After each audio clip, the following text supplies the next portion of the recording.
La voz de los protagonistas. Contacto telefónico. Y nos da mucho gusto recibir vía telefónica a Suni Villajuárez. Ella es investigadora del CIEP, este Centro de Información Económica y Presupuestal. Suni, un gusto saludarte en el estudio. Marcela Pávanes y tu servidor Juan Ceballos. Hola Juan, hola Marcela, qué gusto saludarlos de nuevo. Suni, y bueno, pues para que nos comentes, para que compartas con el auditorio tu análisis del paquete económico 2018 y sobre todo esta propuesta sobre ingreso, gasto y deuda pública para elevar la calidad de este paquete económico.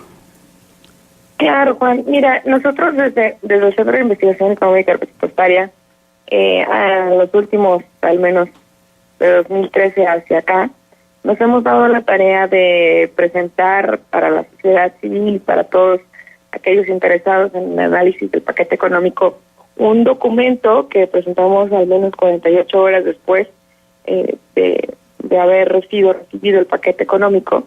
Y ahora tenemos disponible en nuestra página de internet, que es paqueteeconómico.cie.mx, todos los principales rubros de ingresos y gastos que se proponen año con año. Ya tenemos ahí una serie que está dispuesta a todo el mundo y que se puede consultar. Habiendo dicho lo anterior, pues les cuento un poco que lo que encontramos en este paquete 2018, pues no es, lamentablemente no hay ninguna reforma de fondo, y lo que vemos es que se hace lo que se puede. Por un lado, pues bueno, si bien se hace una propuesta de ingresos, que es básicamente igual que venía el año anterior. Lo que sí es que se reconoce que pues la reforma hacendaria ya dio lo que tuvo que dar. Ya no hay una mayor recaudación, al menos aquí a los próximos 8 años se prevé, si no se cambian las tasas tributarias o si no se tiene una mayor eficiencia, pues ya no va a haber una mayor recaudación tributaria. Y por el otro lado, por la parte de ingresos petroleros, pues también la reforma energética pues tiene, si bien se espera que tenga algunos efectos, estos efectos van a ser de mediano plazo. ¿Qué va a hacer con todo esto? Pues que se pretende recaudar ingresos tanto tributarios como no tributarios alrededor del 19% del PIB. Un poco más. Porque pues además de esto se están requiriendo, si no mal recuerdo, 2.5 de deuda, que lo cual pues nos parece un poco sobreestimado, porque pues bueno, en teoría tenemos ahorita lo que tanto se presume un superávit primario. ¿Y qué es esto de superávit primario? O sea, tenemos que reconocer que este superávit primario es más bien por lo que se puede y no es por diseño, es más sinergia que diseño, porque si bien lo que está haciendo es que como tienes que pagar más deuda y tienes que pagar más gasto no programable, y el costo financiero de la deuda no se incluye para contabilizar el superávit primario. Entonces, al no incluir tú el pago de la deuda y estar pagando cada vez más deuda, es igual como si cada vez tus ingresos fueran a pagar más tu tarjeta de crédito que lo que tendrías que estar pagando como renta, comida, vestido, etcétera. Y que eso es lo que está pasando precisamente al lado del gasto público. Cada vez vamos a ver una presión para las finanzas públicas en donde el tamaño del pastel se va haciendo más pequeño. Es decir, si comparamos con 2016, gastamos 27 puntos del PIB. Para 2018 se está proponiendo casi 23 puntos del PIB.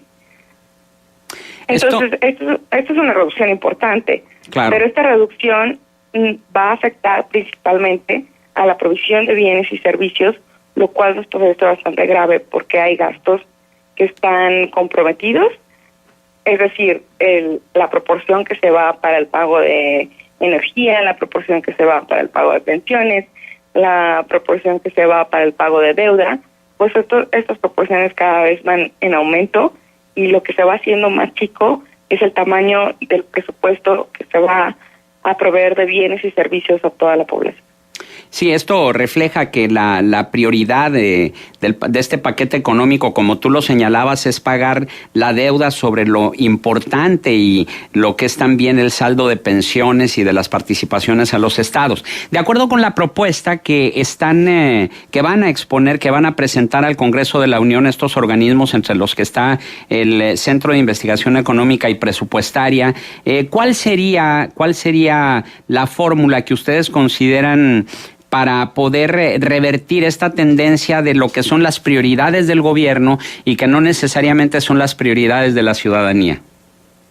Bueno, nosotros desde el Centro de Investigación y también junto con el colectivo Peso que conformamos hace ya más de 2 años, hemos propuesto al Congreso ahora sí que válgame la redundancia, 2 iniciativas o 2 propuestas, que una va basada a la participación ciudadana, porque no hay mecanismos, al menos ahorita, que estén en pro de que el Congreso reciba estas iniciativas y les dé respuesta. Entonces, bueno, desde el año pasado estamos pujando porque cada vez sea un presupuesto más sostenible y que en este sentido podamos tener un consejo fiscal.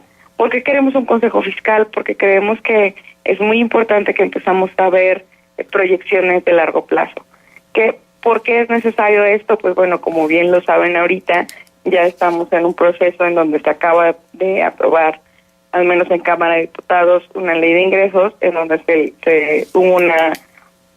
hubo una nueva estimación de ingresos y entonces ahora resulta que van a tener una mayor recaudación.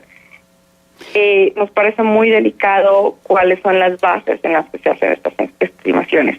Si bien la Secretaría de Hacienda hasta este paquete económico presenta una metodología que está basada en las encuestas de los empresarios, pues resulta que Cámara de Diputados no presenta metodología alguna y solamente dice que por arte de magia va a subir el precio del petróleo y que va a subir el tipo de cambio. Entonces, pues bueno, si bien hemos visto alguna volatilidad, estas 2 variables no las controlan en Cámara de Diputados. Entonces, estas variables son totalmente pro mercado y puede ser que no sucedan. Entonces, nos parece bastante grave que se hagan estimaciones de gasto y que se terminen haciendo asignaciones en variables que no necesariamente tengan que suceder. Y creemos que en ese sentido tener un consejo fiscal que sea totalmente independiente, que sea metodológicamente sólido, pueda tener una mayor contribución a realmente tener estimaciones más viables y que además pues tengan un mejor control de cómo se hace esto, porque a fin de cuentas, si bien una de las críticas que se han hecho es que cada año se subestiman los ingresos, tenemos mayores ingresos, tenemos ingresos excedentes y no sabemos a dónde se van, pues bueno, eso no ha sucedido en todos los años. Y tener esta visión cortoplacista como la que ha tenido el Congreso, porque a fin de cuentas pues solamente están ahí tres años, y por otro lado, siendo que no hay un contrapeso para la Secretaría de Hacienda, no hay nadie más que esté haciendo estimaciones metodológicas fuera de la sociedad civil y tal vez algunas dentro de la Cámara de Diputados y lo que hace el Belisario Domínguez.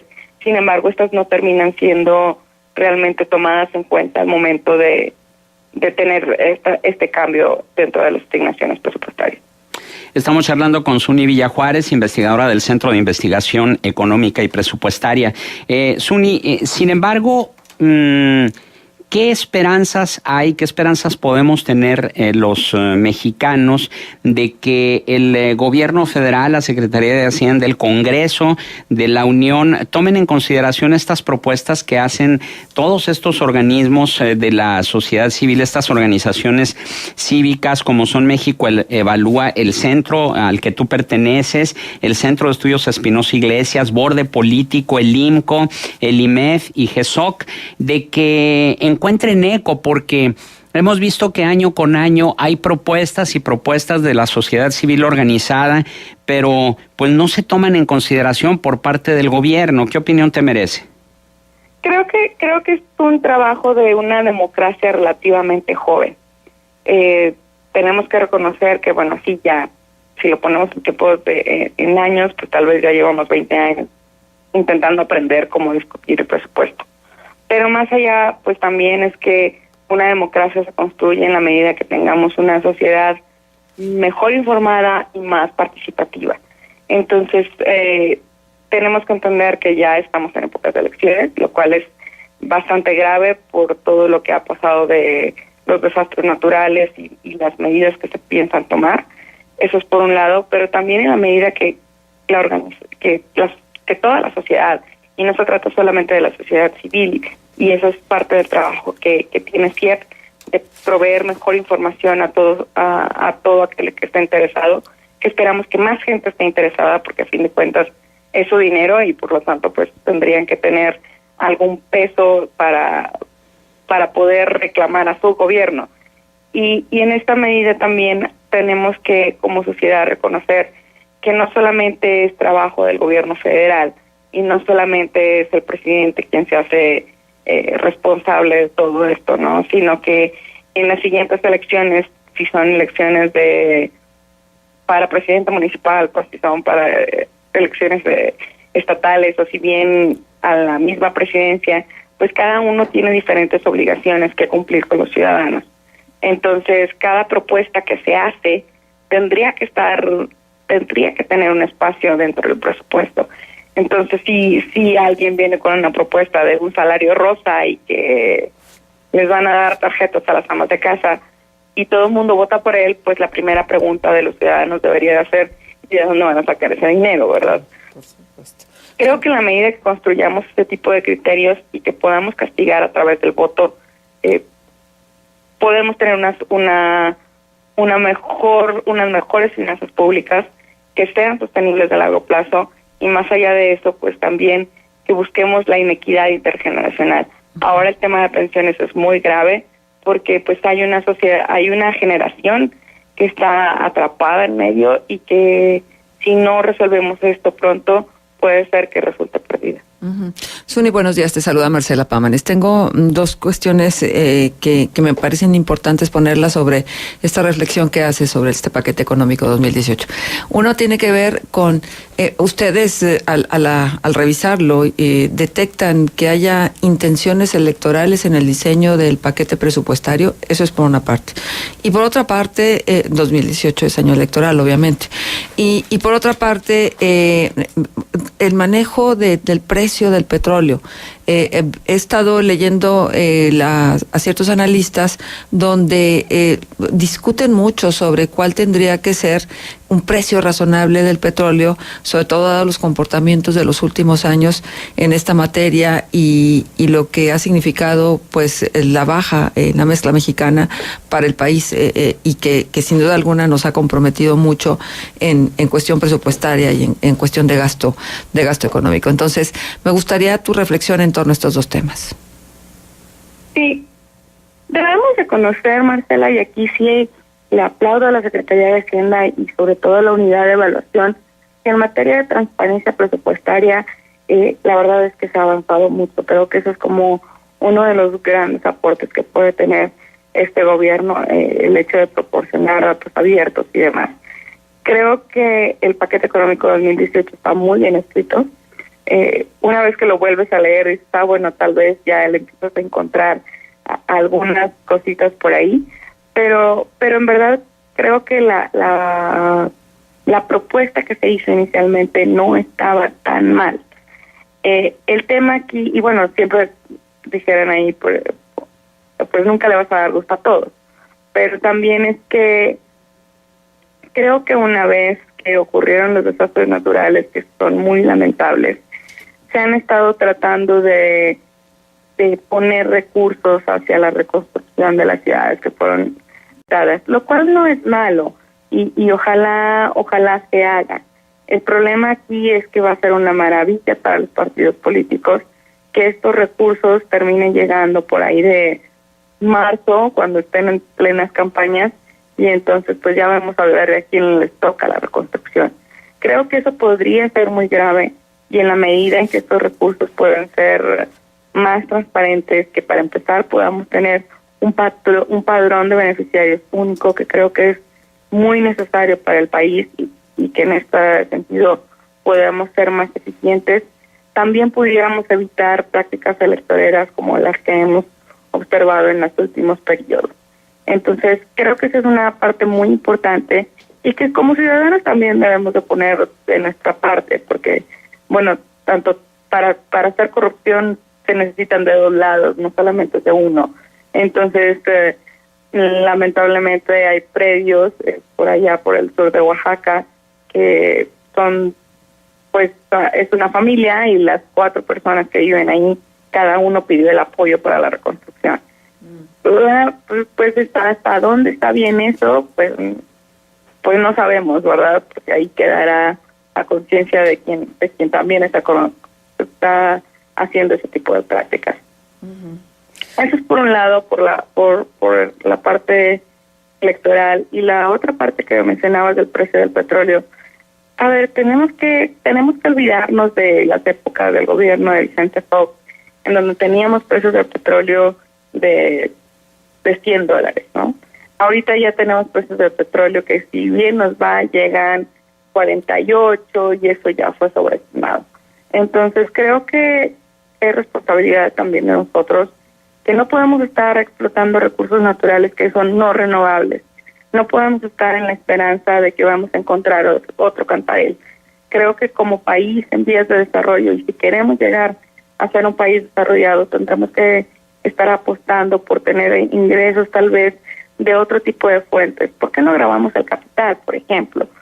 Creo que ahí los municipios tienen una gran tarea pendiente, incluso las áreas metropolitanas tienen una gran tarea pendiente, porque el predial es un impuesto que pudiera ser bastante bien cobrado y tendría muchos beneficios para la población directamente. La Ciudad de México lo hace y por eso es que tiene recursos para la reconstrucción, porque contrata un seguro. Lamentablemente hay otros estados que no lo han hecho así y que por lo tanto pues tienen mayores problemas. Y por otro lado pues también tienes impuestos, dividendos, tenencias, bueno, sí, incluso las mismas tenencias, ¿por qué no? Sobre todo de los carros de lujo que tuvieran que estar grabando a quienes más tienen, y que pudiéramos pensar en que pudiéramos tener un país menos desigual y por qué no apostar por energías limpias, energías que cada vez son más rentables y que el mundo va para allá. En la era de la globalización, pues vamos a tener que estar pensando en otro tipo de recursos más allá de los recursos naturales, y sobre todo si también queremos aportar a disminuir el calentamiento global. Suni, y las personas que estuvieran interesadas en conocer estas propuestas, ¿dónde pueden acceder a ellas? Bueno, dentro de la página del Colectivo por un Presupuesto Sostenible, al que hemos llamado Colectivo Peso, están ahí y las pueden estar disponibles para todos.